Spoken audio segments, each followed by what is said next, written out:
Tommy. Hello, darling. Tommy has landed in the recording today wearing a bedazzled Fuck Ice t-shirt. It is a rhinestoned Fuck Ice t-shirt. Be wonderful to get to shout out the designer. It's VXM Clothing, which is a Mexican-run brand in LA, and I believe that some of the proceeds go towards obviously what's going on the ground over there. And they're absolutely lovely.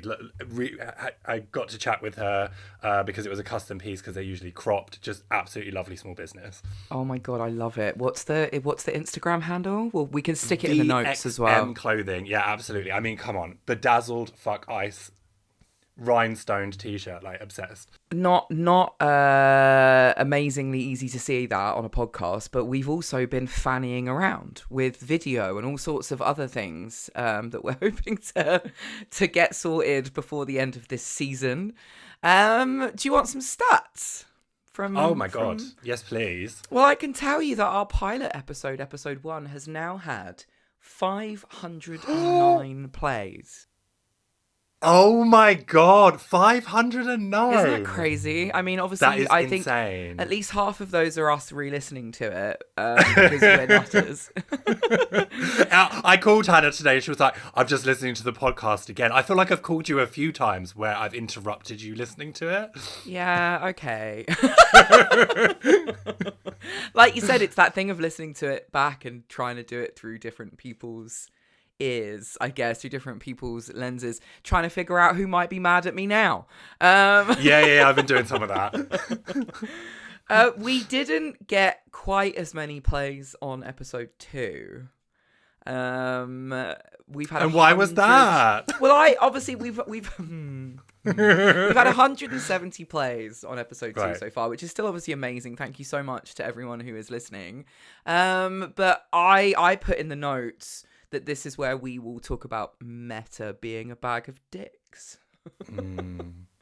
Because I think the reason, episode 2 hasn't been as listened to yet is because we have only been, leaning on our Instagrams to let people know that we have new episodes. And I, in my infinite wisdom, created a post for us where the front cover was me at some point in my very early 20s very drunk with sticking an imitation firearm in my mouth, which, as we know, as people who've been at the behest of Instagram community standards before, is not a great idea. But the reason why I thought it would be okay is because of everything we've seen on our Instagram for the last 2.5 years. Like I opened my phone yesterday to pictures of dead children. And yet that day we had on Instagram, both of us have been shadow banned into oblivion for that image.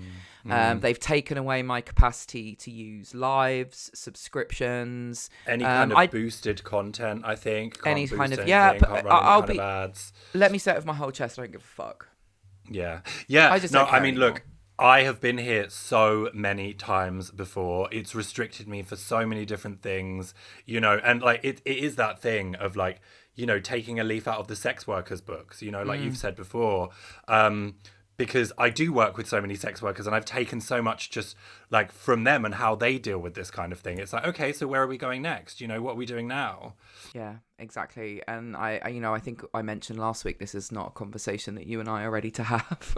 The relationship that we have with Meta and Instagram, but I think it's one that we're all going to be having, and we're going to be having it quite quickly with the way that things are shaping up and unfolding. So again, super happy to have this outlet right now, and super happy to be able to put our episodes on Patreon.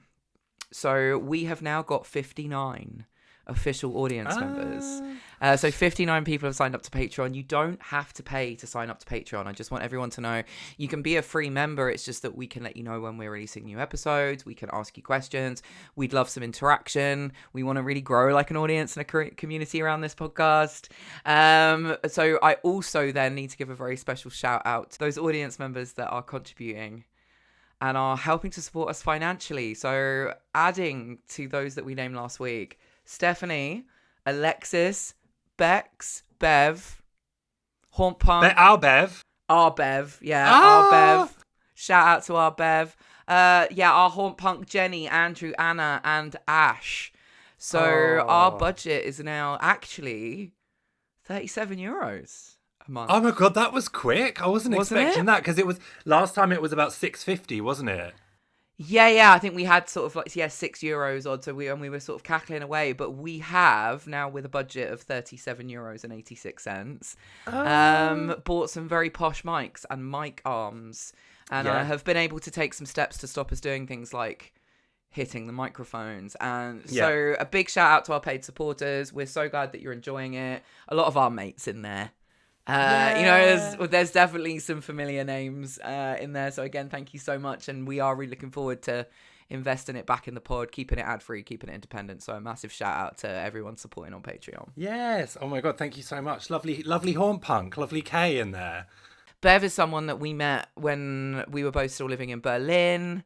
And at the time, I think Bev was doing Reiki, and that's how we kind of got into that practice and started practicing Reiki together. Yeah. It was the Reiki, but it was also the crystal live sales that were a whole moment. I just used Bev to and watch them John. in the bath because it would just be like 3 hours of Bev going through all these different ethically sourced crystals and selling them, and we'd all end up buying something. But We did, more than yeah. that, it was just being there for that with Bev's lovely northern accent and Just Bev's lovely energy and the hilarity that would ensue between Bev and John. Bev's partner John, shout out to both of them, definitely friends of the pod. the coal. And friend of the pod, friend of the Cole. I'll be really honest, I'm really slow right now. I am a little bit as well today. Right, Yeah. so last time we recorded in the morning and we're like, that's not the one. And today we're recording in the evening and I'm like, no, this is not the one. I think it might be a midday, might be good, because I think I need to get to the point where I'm like, that's recording day, you don't do anything else. Because right now, I've made 8 belts before jumping on here and I'm knackered. So it might be a good idea to have it like, that's recording day and there's nothing else. Well, look, I haven't made out 8 belts. I was in bed. Oh, well, that sounds lovely. But I still feel knackered. Yeah, well, there's a lot going on at the moment. It is just really, really, really difficult to not feel that way constantly, given just the sort of onslaught of just awful news every single day. Yeah, because I really, with this podcast, I want to bring people hope. I want to bring people positivity. But I think it's also really important that we are honest. And so today I really wanted to be honest about the fact that I'm having a hard time with my mental health. Yeah. I'm having a hard time with all the reframing and the processing and the... Yeah. I think I've heard people talk about this a lot in my community. It's this whole kind of keep calm and carry on energy that everyone seems to have that I have not got one shred of for myself. Between things I've got, that are happening on the world stage, stuff that's happening in my personal life, like you just sort of want to stop in the supermarket and start shaking strangers. Yeah, because and just be have you seen this? Do you know this is happening? Like, it's wild. Because I mean, you're saying like that your mental health is really suffering, but can you imagine if it wasn't? I just think that is the really, really crazy thing when I look at people who are just doing, the same sort of content online, going about their lives as normal without like being sort of in any way affected, and that to me is crazy. Yeah, it's hard to be one of the tinfoil hat milliners. Still love that name sometimes. But I will absolutely say that kind of knowing that people are listening, knowing that people are kind of becoming supporters, just the whole energy of you really are not alone in where you're at and what you're feeling right now, whatever that may be, has actually proven really helpful for me. I had this today to kind of look forward to, and let's do what we can to keep that connection and that camaraderie going. And I'm really excited for the queries, the questions that people sent us for us to have a little go. Oh my God, yes, the Agony Guncling. I've been waiting. Agony Guncling. Have we had some questions?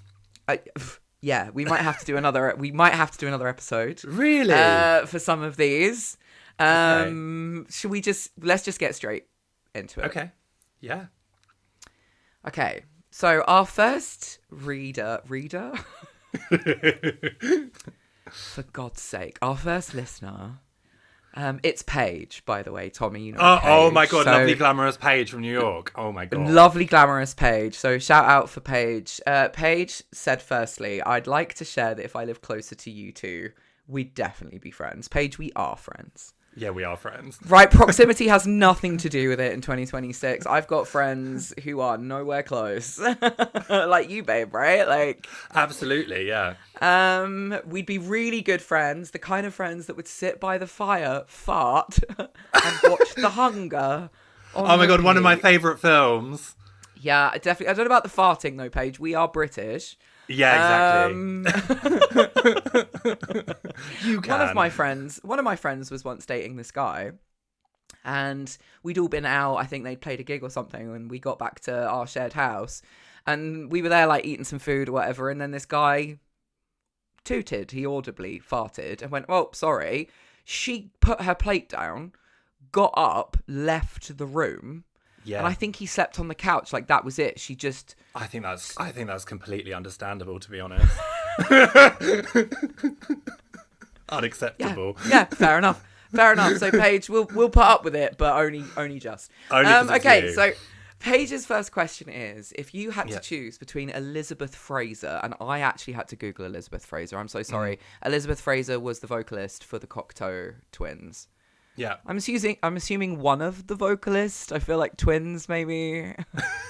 I think she is actually the only vocalist in the Cocteau Twins. I think there's no actual twins in the Cocteau Twins. Well, the thing is with the Cocteau Twins is they also sort of started their own language. So the music is like, it's sort of quite memeable because you can't understand anything that they're saying. It's wonderful. I'm obsessed with the Cocteau Twins. Okay, yeah, it's again just that lack of crossover there for me. I'm like, who's Elizabeth Fraser? But what I did look up and learn about Elizabeth Fraser made me realise that she's an absolute badass. So shout outs. But it was, if you had to choose between Elizabeth Fraser or Susie Sue, who would it be?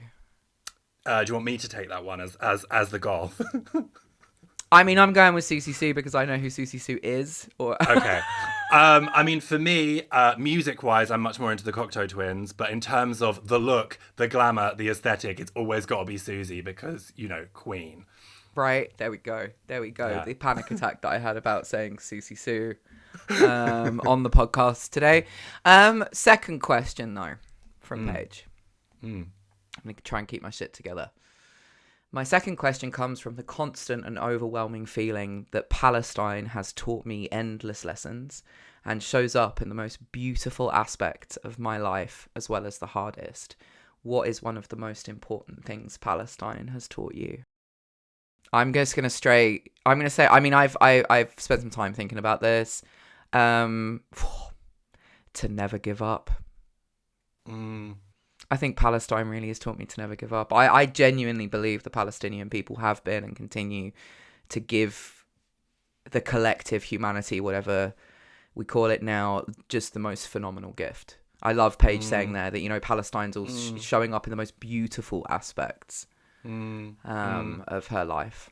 It's been just such an enormous shift for me over the past 2 years, just bearing witness to just the absolutely horrific crimes committed by Israel on Palestine over the past couple of years. And in terms of what it's taught me, I think it's almost like what it's untaught me, if that makes sense. I think the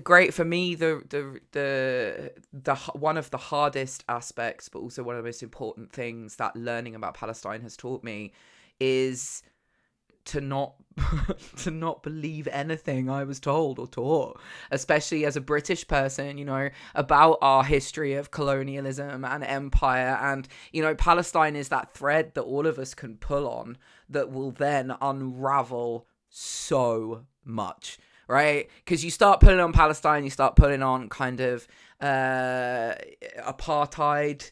You start talking about Israel and the actual validity of Israel. You start having to learn about anti-Semitism. You have to start listening to and learning about Judaism and from Jewish. It's just, I think the reason why all of us find it difficult to talk about it is because there is no one lesson. There's no one element or aspect. It's just, for me, Palestine has just brought the scales down, like, from my eyes entirely. Absolutely. And it's just been sort of such a litmus test over this past couple of years. Like, I've lost so many friendships and relationships over this specific issue. You know, like, there's people that I was friends with as a young person that I now no longer speak to over this. Like, so much has changed in my life in the face of this just awful thing that's happened. Yeah, I'd say the another word that comes to mind there, though, then is integrity, right? Yeah. One of the most important things Palestine has taught us, standing in our integrity, standing in what we know is right, and I've thought a lot about discomfort, like the discomfort of those, you know, losing those, the pain of losing the friendships, right? Yeah. But I think that that's something that this moment, and Palestine especially, is asking from us.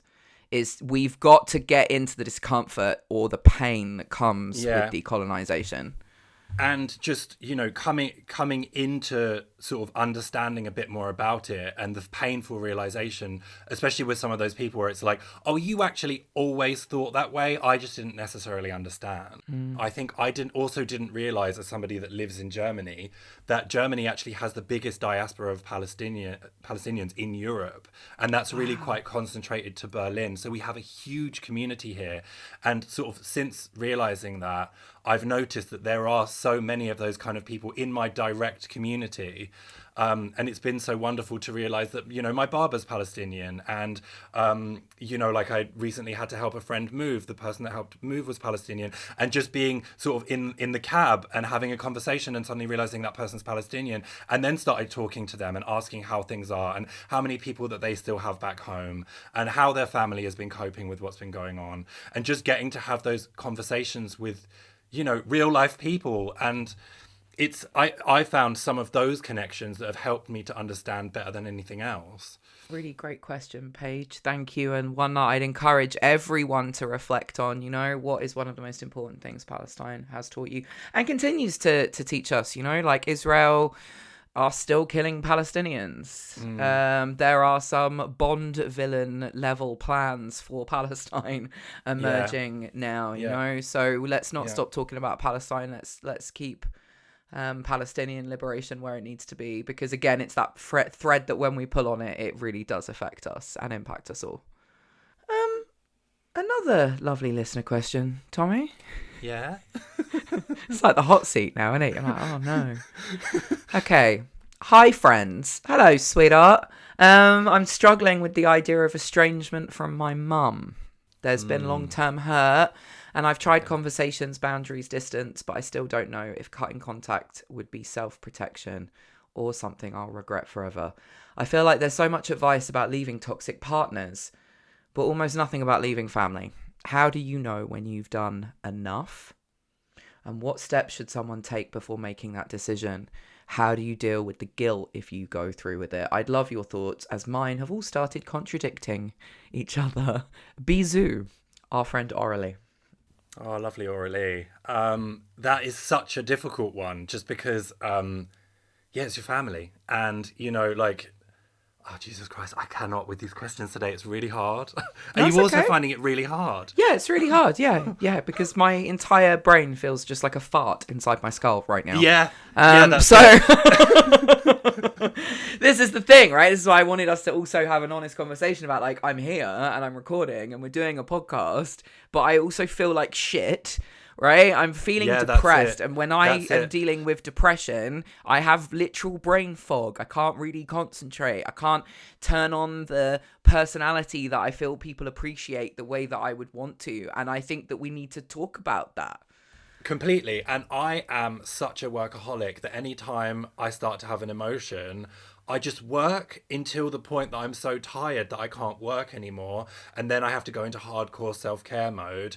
And it's either one or the two, because if I'm not doing either of those things, then I'm feeling all of it. And it's just too much at the moment. It's just too much. See, there we go. And at least you're someone who has self-care mode now.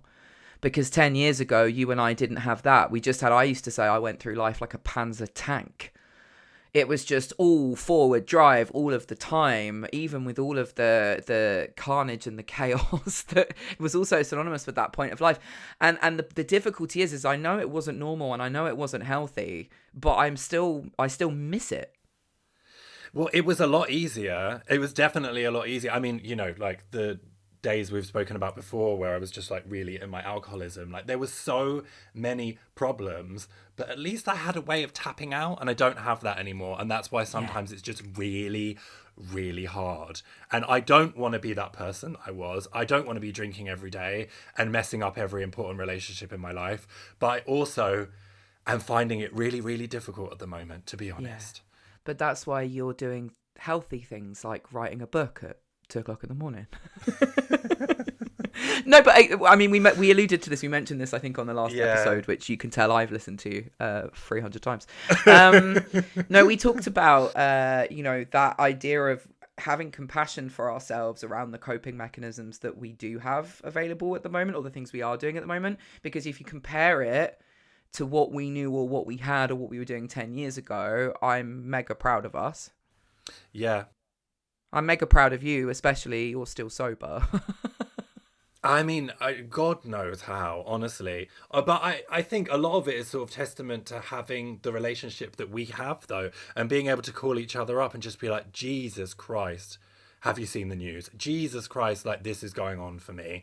And being able to talk about it. Because otherwise, I mean, I just think about lots of sort of straight white men and how they are just so sort of, like emotionally just not there and not able to have those kind of conversations. And it's like, I think I probably would have relapsed had I not been able to have those conversations and be vulnerable with people and say where I really am and what's really going on with me.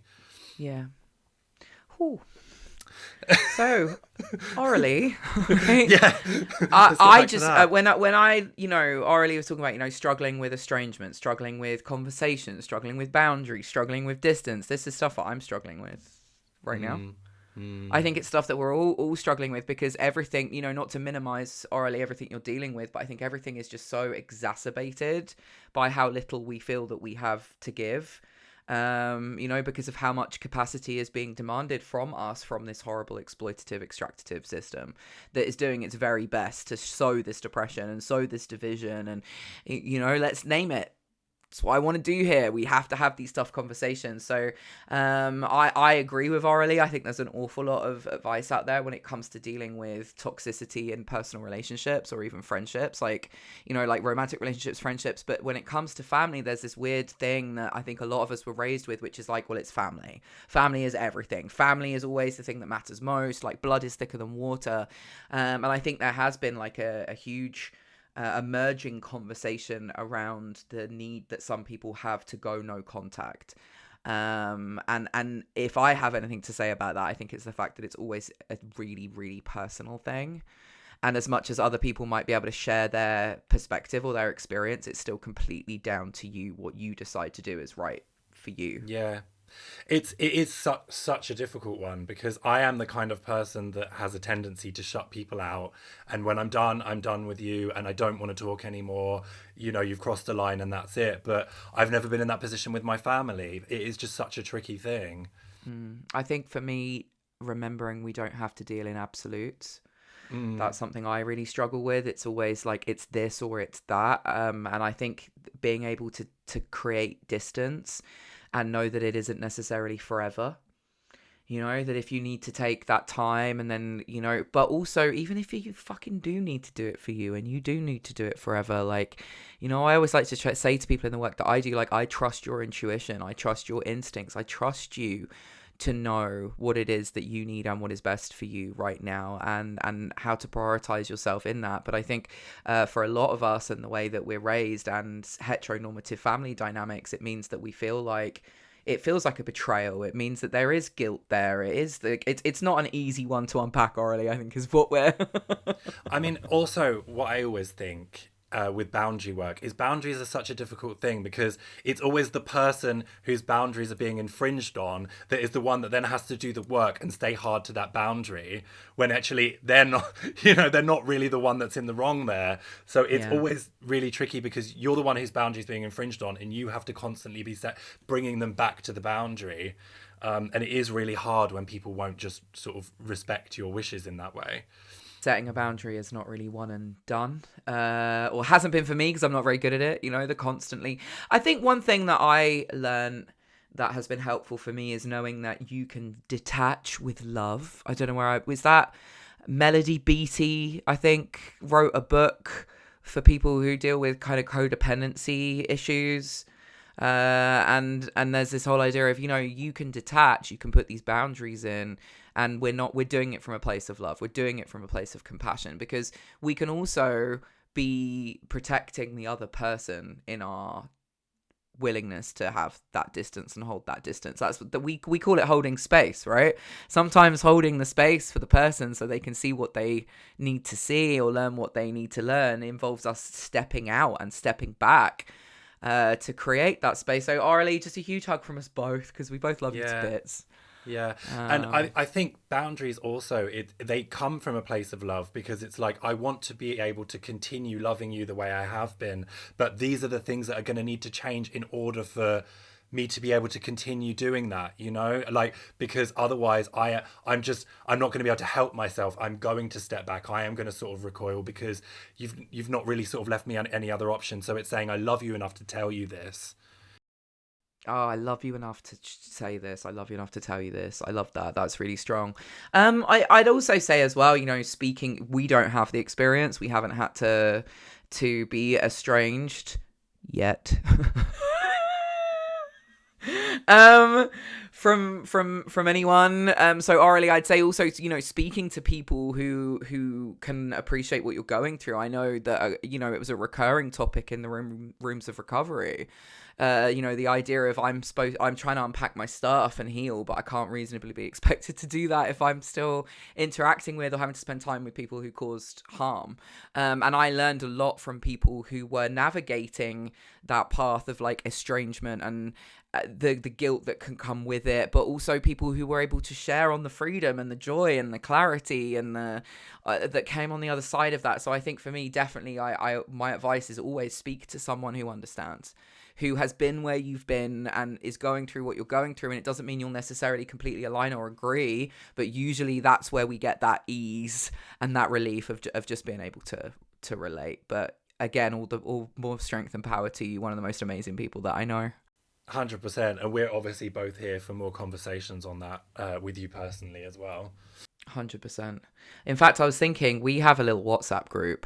Team Don't Implode. Team Don't Implode. And I think we should just invite all of them. We'll just have a big group conversation. Yeah. Hectic. Kev's like, oh God, the edit on this is just getting more interesting every week. Okay, well, again, thanks, Aurelie. Moving on. And this one is from Swales. And Swales actually has a podcast called The Bell Witch podcast. Have you heard of Bell Witch? Babe? I've been on the Bell Witch podcast. Yeah, I love the Bell Witch. If you are into witchy shit, if you're someone who follows me, I can guarantee you that you will love the Bell Witch podcast, which is available everywhere that you listen to podcasts. And Swales really is a creative force to be reckoned with. And hit us with this. How does one cope with the constant pull to hide at home? Avoid all public contact and become a moss-covered bog witch. I'm not sure if I'm a depressed hag or if I'm just of an age where I'm sick of people's bullshit. I find that I'm angry 90% of the time. How do I get back out there and be part of life? Is it even worth it? I think you're asking the wrong people if you want to stop being a bog witch. I don't think we're going to have any interesting insights on that, because both of us have gone hardcore into the bog life, haven't we, babe? I literally moved. I moved to a bog from Belfast, a hive of scum and villainy, over the border into the Republic, and it was integral to my plan that I be surrounded by about 40 acres of actual bogland. Yeah. So I haven't coped at all well with the constant pull to be at home, the avoiding all public contact, or becoming a moss-covered bog witch. I am, in fact, doing all of those things intentionally at the moment. I am also angry 90% of the time. I also don't know if I'm just really depressed when it comes to wanting to go back out there and be a part of life, or if just life is not what I thought it was and I'm a bit afraid of it, so I don't really want to be part of it. Same boat, really. I mean, my partner, his whole thing is just making home really lovely, cooking a lot, and us just chilling and relaxing at home. And that's kind of all I want at the moment. You know, I go to my job, I make the things that I need to make, but other than that, like, I don't go anywhere or do anything. And I love that for me. You will occasionally serve a cunty look and go to the goth club. Yeah, but otherwise, I mean, I'm wearing this sparkly t-shirt right now, but underneath that I are sweatpants, comfy socks. You know, like that is me right now. I don't really get glammed up very often because I like to be very comfortable. I put a bra on so we could record at 6 Did o'clock you? at night. But all joking aside, I know that this is also something I assume we're not alone in maybe worrying about or having concerns about at times. You know, we talked about us last episode about growing up, and I'm definitely someone who identified as a social butterfly. And now if I leave my house, I feel like I'm having all of my skin peeled off and I don't want to be perceived. And I struggle a little bit now with even doing things on camera, making content, things I've been doing with ease for years. I think it's just about, you know, I completely understand the need to sort of you know, get cozy at home, but it's about whether or not you're getting isolated and weird. And if you're getting isolated and weird, maybe it is that there needs to be a bit more community, but there's more, you know, there's more than one way of doing that. There's so much sort of online community. I mean, the cult being such a wonderful resource for that and a place where you can check in with other people. We do need each other, especially now. And I find for me, sometimes if I am getting a bit isolated and weird, it is picking up the phone and reaching out to people that are sort of like-minded and being able to have those conversations about why it is we're angry 90% of the time. Yeah, I think that being angry 90% of the time is pretty normal right now, Swells, to be honest. And I'd say, you know, I'm not sure if it's this or if it's that, you know, it's all of it. This is something Tommy and I have to remind each other of all the time. You know, it's that temptation that we have, isn't it? Again, to it's this or it's that. It's one or the other. I'm either depressed or it's this, or, you know, I play the game of, is it my neurodivergence? Is it my hormones? Is it everything happening in the world? Is it everything happening in my personal life right now? It's all of it. It's all of it. it's a lot. And you probably think, like, you know, you've turned into this bog witch and you never see anyone, you never do anything. But, like, you know, I've just said all that, but I did have an open day the other day. And, you know, like, I do show up in a lot of other ways, but I just find it really important. And I find that I need to take more time in between those things recharging than I ever did before. And that might also just be about getting older. Yeah, I mean, absolutely. And there's a great question coming when it comes to talking about aging and ageism, and that's something I absolutely have to work on unpacking, especially in the way that I think that women have a tendency, or femme presenting people have a tendency to kind of internalize. We're going to have to talk a little bit about where some of those standards have come from now and how grim what you mean that from children? is. Yeah, I'll be really honest. I think one of the things I've struggled with most in the past week is remembering how hard I found adolescence, prepubescence, right, growing up, especially as someone who was biggest problem was that I wasn't going to fit the beauty standard. I feel like the biggest cause of my pain at 14 or 15 years old was the slow reckoning of the fact I was never going to be able to adhere to that no matter how hard I tried. And it made me feel like I was a failure in life before I'd even had an opportunity to get fucking started.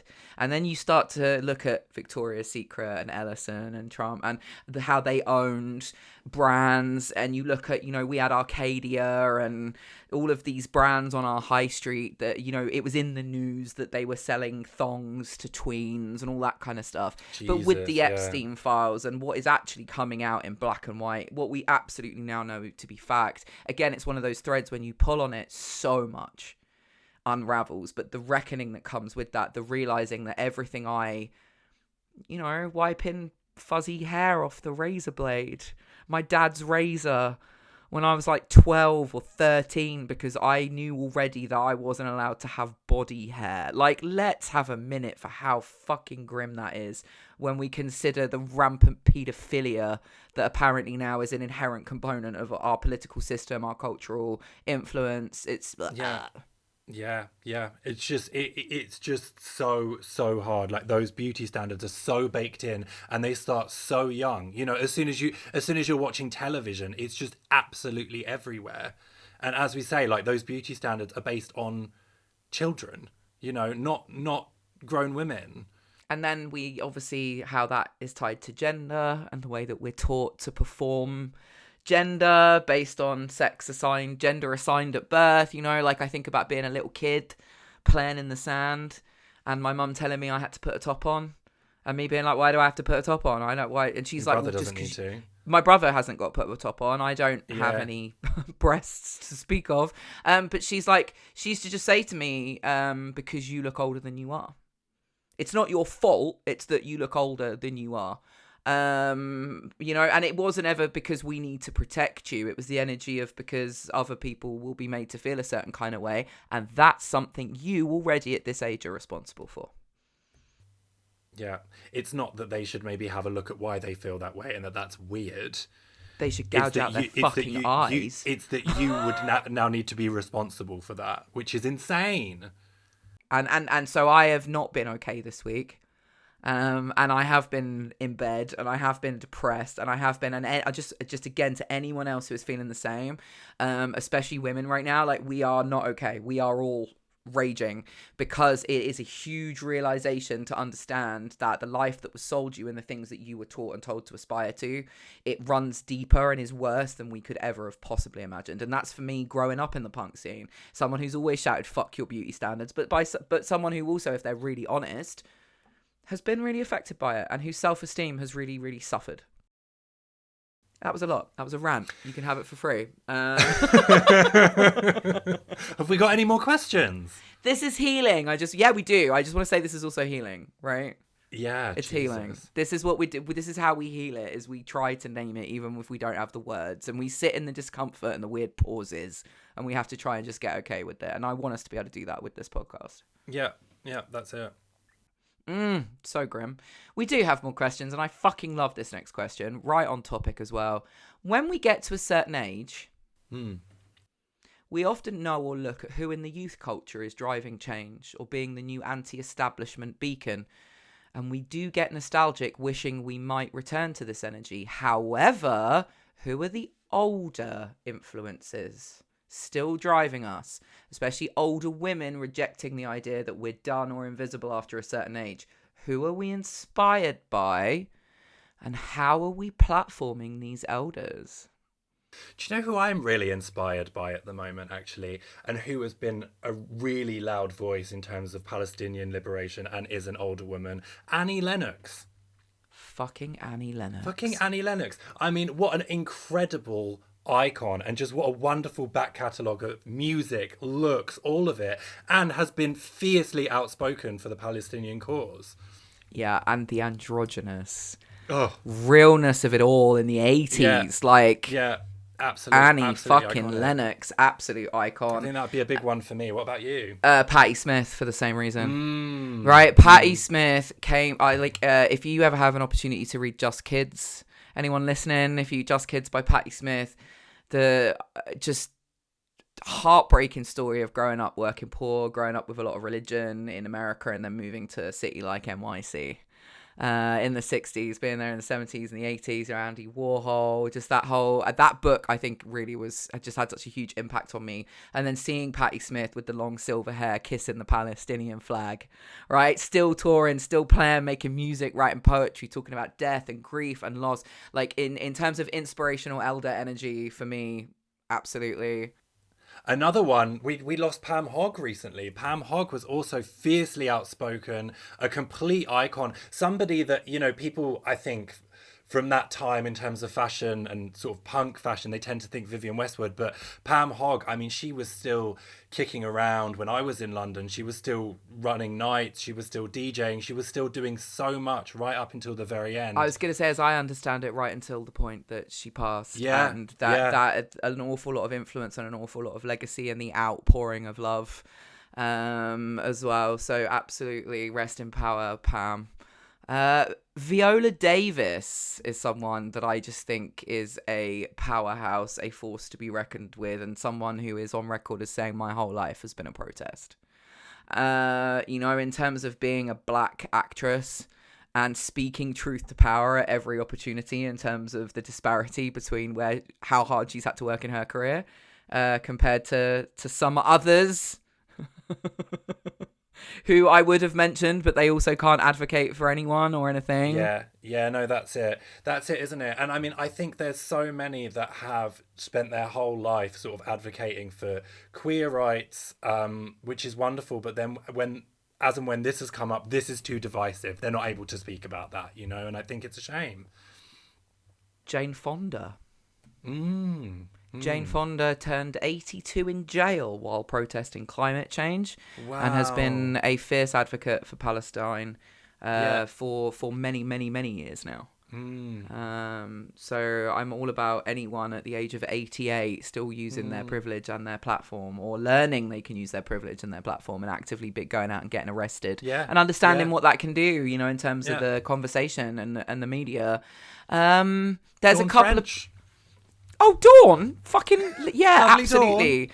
Dawn. Lovely Dawn. And we were talking about, celebrity, and because celebrity is different to people who have actual talent and so are well known because of it, right? Dawn's an actress, a thesp. Yeah.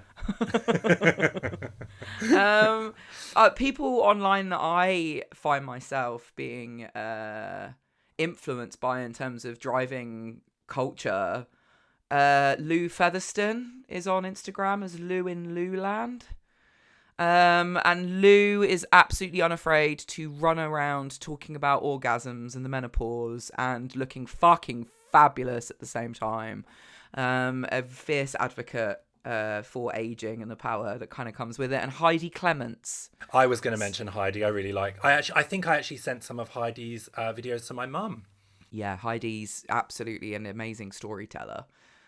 Someone who is also very honest. Right, which I really appreciate. But I found when I was thinking about this question, who influences us, we think about actresses, we think about people in the public eye, we think about influencers, and I wanted to make the point here that I have been rearranged, like changed at a cellular level by having so many conversations through my work with people older than me, like women especially. They've really raised me and reassured me and set me right about so much. And I'm so, so grateful.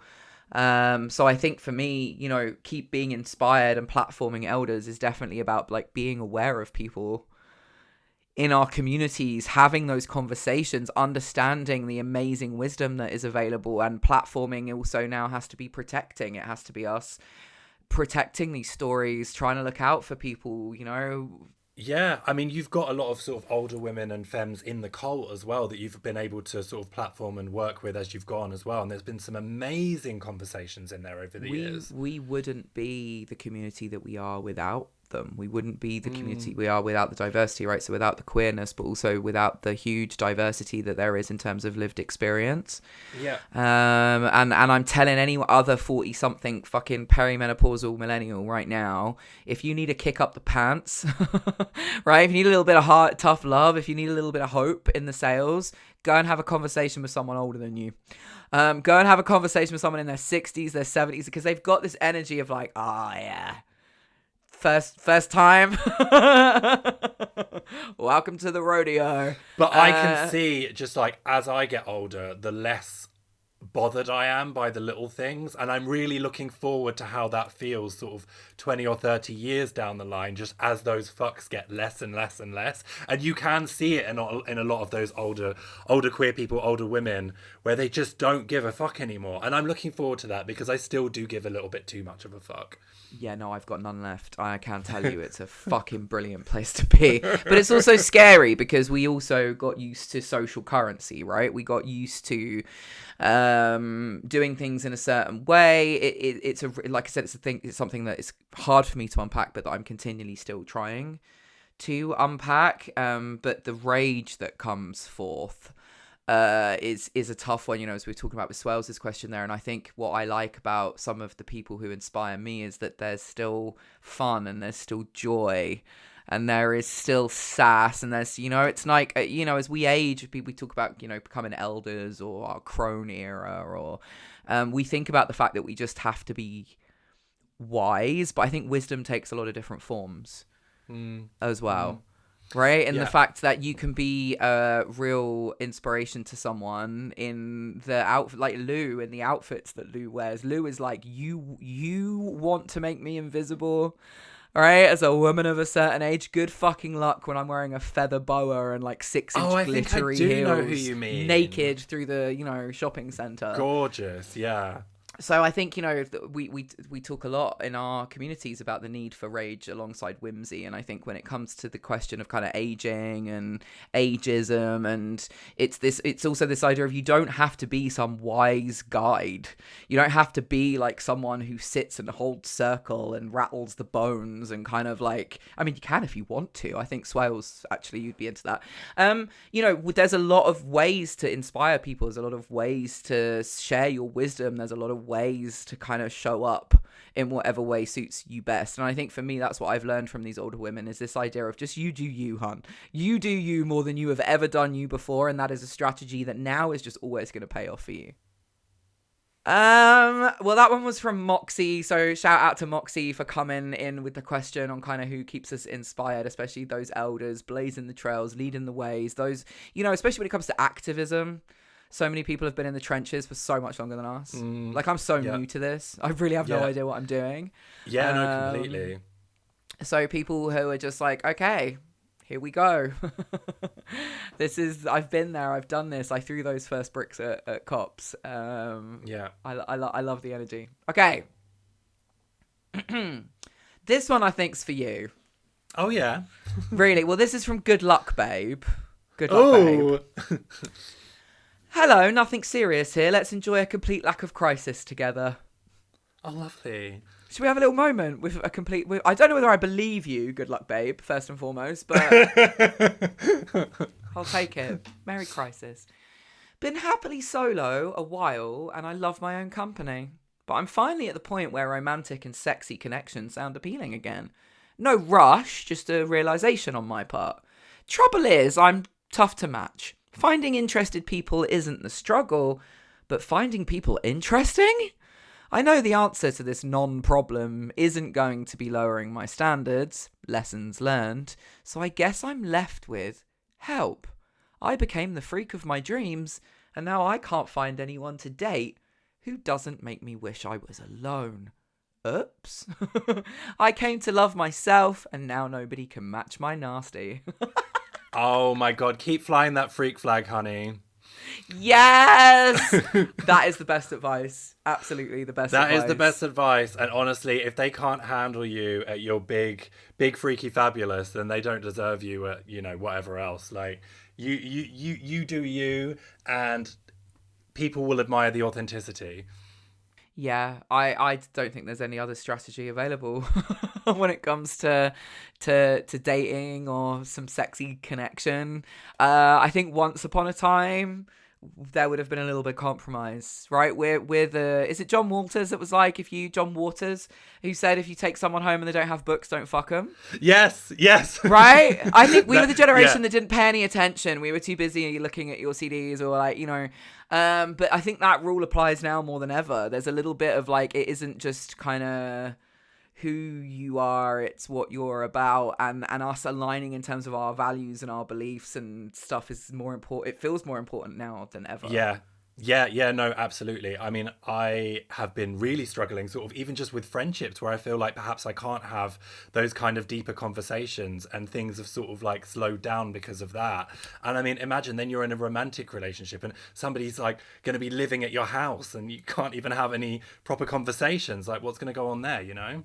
I think the dating pond is quite shallow. Mm. Because I think a lot of people have sort of removed themselves. It's quite sad, but also I totally understand it because I did it for a very small amount of time. I think there's a lot of people that are just like, I just can't be fucking bothered with the heartache. I can't be bothered Yeah. with the disrespect. I can't be bothered with the waiting for a text anxiety with all the other anxiety that's already in the air right now. Is that just me projecting in the great relief I have for Kev, or... I mean, I also feel very lucky because I've not been single for a very long time. And my friends that are and my friends that are dating and sort of tell me their stories about being on the apps and everything else, I'm like, that sounds horrible. I wouldn't want to be dealing with that and with technology and all the comparison and everything else. I'm really grateful that I don't have to. Really, I've just this one little bit of this question. I came to love myself, and now nobody can match my nasty. I Oh, it's just, gorgeous. I spent 6 years basically kind of determined to be on my own. Like, not, I was a serial dater. I was always in relationships. There was always drama and chaos around sex and relationships for me. So I had a very committed, like a dedicated period of time where I was like, absolutely the fuck not. But I just so relate with Good Luck Babe, in the fact that then like trying to meet people, like trying to date or like embrace that energy, having had to be on that like path of learning to love yourself. Oh Yeah, no. gorgeous. I mean, I, as I say, keep flying the freak flag, and you know they'll come flocking in time, but you got to stay true to you. Yeah, I think that awful cliche of when we stop looking for it might actually be true. It has been for me. I met Kev for a coffee, thinking, here we go again, another cup of coffee with some fucking idiot, right? That's only going... At that point, I used to occasionally go on dates just to reaffirm that I was Yeah. right in shutting down that part of my life completely. Mm. But we are now married, so... Yeah. Oh, I think about your wedding day all the time. It was such a Do wonderful time. I you? do. I mean, it was just so wonderful. It was like the perfect group of people. It was so because I mean, obviously it was on your 40th birthday. So Mm. it was getting to celebrate you and also getting to celebrate this love that you found. It was just such a Oh, wonderful time. we talk about it a lot, and it was a wonderful time. If I can recommend just running away and eloping and spending as little money as possible on your wedding, it was a civil ceremony with 4 other people. We had you and Robbie, Tara, and Say. Yeah, it was an amazing weekend, even though I forgot to buy vegan cake. My little get together was for my wedding, and my birthday was attended pretty much exclusively by vegetarians and vegans, and yet I had a fridge full of charcuterie meats and not one crumb of vegan cake. So for me, obviously, the entire thing was ruined. Oh my god, but you were at various times being quite ADHD about the whole thing. Like I remember just like coming down and you were like, because we were sort of having the party afterwards and you'd not got ready. I think you were still in your underwear and you were just like chopping loads of carrots. And I was like, babe, Yeah, it's fine. so We've got plenty of food. who the fuck ate the carrot? Nobody eats Nobody carrots. ate the carrots. And you were Nobody fussing eats... with this like right up until the last minute. I was like, go and get your nice dress on. Yeah, so then we did a hand fasting ceremony. So the whole idea was that we had a... I hope it's okay that we talk about this, Kev. Kev's very private. But we had the like legal go to the registry office bit. And then the following day, that was also my 40th, we got Trika, shout out to Trika, to do a hand fasting ceremony for us in the garden with just a handful of friends. But yeah, I wasn't wearing any shoes. I was just barefoot and bedraggled. Isn't I hadn't that what put you're meant to makeup do on. at a I hand just like... fasting, pagan hand fasting ceremony? But the most difficult aspect of that for me in hindsight is the fact that I did in fact forget to write my vows. Oh my God, yeah. And Kev had written something really, really beautiful and wonderful. I mean, you winged it as wonderfully as you always do, but you did stand there and admit that you hadn't written your vows, though. Me, Hannah Joy, perfectionist fucking Graves. You were like, have you written? I think you nudged me gently, like the day before. You're like, have you written? Shut up, Tommy. Of course, I've written my vows. I won't forget to write my vows. Right now, I have to cut these carrots into these tiny even batons. Otherwise, I've failed as a host and as a human being. Again, when we talk about the arbitrary roles and pressures that are placed upon us, right? That I love my husband. He is incredibly private. He does not like to be perceived, and yet he agreed to this hand fasting. And he had to write these wonderful, these personalized vows as part of it, and knocked it out of the park. Not a dry eye in the house. I was stunned. And then I was like, and then it dawned on me. I was like, oh shit. Oh shit. Not only are there no vol-au-vents, I've completely forgotten to write my fucking wedding vows, right? Carrots were chopped though, weren't they, babe? Carrots were chopped, fucking beautifully chopped. Nobody ate them. Anyway, but it was one of those moments where I also went, well, it's me, innit? I'm just going to wing it. I'm just going to say something heartfelt and romantic. Instead, I sort of stood there and went, oh no, I forgot. So yeah, we did get married. It happened, and it was a really good time. It was beautiful. It was very DIY, our wedding. I thrifted like everything. Quite fancy though. Was it? Is it fancy? I thought it was quite fancy. It wasn't fancy at all, because I thrifted everything. Well, we went to the registry office, and then we went for tacos, didn't we? We did. Kev was obsessed with a little pop-up in Margate where we got married. Canterbury, Margate, shout out. I'm from Kent originally. He was obsessed with a pop-up they had on the harbour arm where they had really good micheladas and tacos and like kind of Mexican. And then so when I found out they had a little restaurant, I was like, absolutely, let's go there for lunch. And then, of course, they put a bottle of Prosecco on the table and none of you were drinking. None of you. Obviously, Tommy, you're fucking sober. I get that your partner was sober in solidarity with you. Our other friends that were there were like, no, I'm good, thanks. So I drank the entire bottle of Prosecco. Then we got those lovely pics where we went down to the seafront and you were eating oysters in your dress and everything. It was such a sort of English seaside wedding vibe. It was so cool. I mean, I love Margate. I had my wedding breakfast at the fucking Dalby. Yeah, that was so fun. The Dalby is like an iconic, I'm going to call it a greasy spoon, but that is just because it describes a certain style of British eatery that does predominantly fry-ups or cook breakfasts, mug of tea, right? It's just the best place. We all got together there for breakfast as well. So it's the type of place where it's like the sort of neon stars with the prices in. Isn't it funny how we talk for half an hour and we're both like a little bit like, oh, this is a bit difficult, and then we start chatting about like something fun like a wedding, and all of a sudden we're like all excited. Well, yeah, I don't think we're supposed to be immediately naturally gifted agony guncles. I learnt this from having I tried doing Agony Aunt kind of as a format, and I ended up just sort of sat sobbing at the stuff that people were sending in. Yeah. Is it am I an empath, or have I been holding in a scream for the last 20 years, am I an empath, or am I just a human with pattern recognition and a good level of empathy? I don't know. I don't know anymore.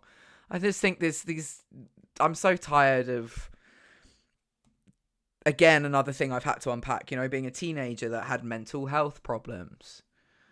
You're anxious and you're depressed. Why? Because I don't want to go into debt going to university, because I haven't figured out what career I want to have, because from where I see it, a career is actually kind of a crapshoot, right? Like, I've got so much empathy and compassion growing for not only my inner kid, but my inner teenager right now.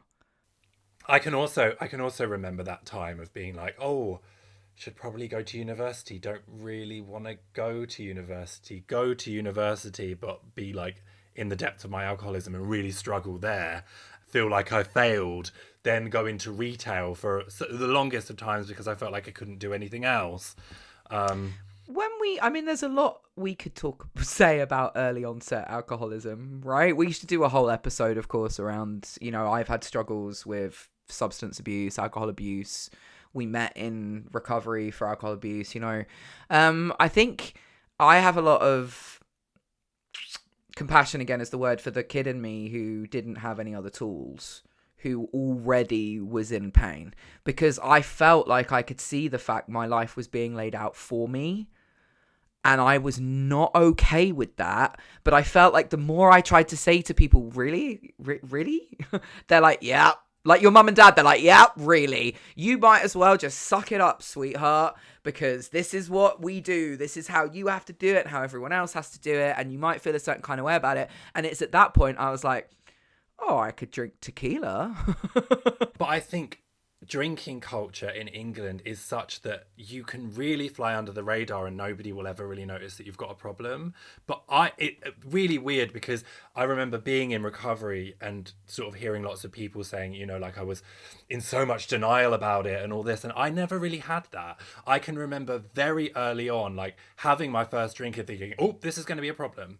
And I took myself to alcohol therapy when I was, I think, 18 or 19 years old, because I knew that early that it was a problem. And I used to go to this place in Tottenham, which was quite scary at that point. And I remember I wouldn't leave the house without these massive stacked buffalo boots, had enormous hair and a full face of makeup every day, and I would have to walk to the therapist's office and back, getting stuff thrown at me there and back, and then leave in tears and have to walk through getting just shit thrown at me the whole way to the train station. This is what I'm kind of talking about. Why are we asking questions about the kid's mental health who's having shit thrown at them on the street because of the way they're choosing to present? Do you see what I mean? Yeah. Because I think of me and I'm like, oh, I was diagnosed with anxiety and I was diagnosed with depression. And obviously I know I had a problem with alcohol. I qualified as an alcoholic, I have the same experience of you. That first drink I fucking knew as well. Like I was lit up, I was alive, I looked good, I felt good. Like here she is.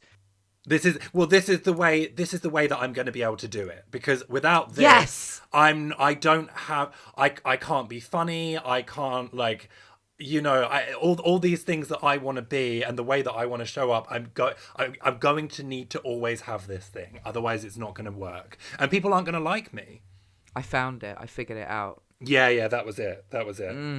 I just, like I said, I don't want to make excuses for my poor decisions, and but I think that there is a really important conversation that we have to have around the fact that I don't necessarily believe these days that you are just born with alcoholism. I think that people have problems with drugs and alcohol because they are absolutely self-medicating. People talk about the problem being, oh, well, you're self-medicating. Of course I'm fucking self-medicating. Have you seen it out there? And also when I try and go for support or help from any of the places that are supposed to be able to provide it, it isn't fucking available. I can't get a diagnosis for this. I can't get medication for that. I can be stuck on a waiting list for 2.5, 3 fucking years, So I just think for us as kids that were born in the 80s, trying to come of age in the early 2000s, like, is it any fucking wonder?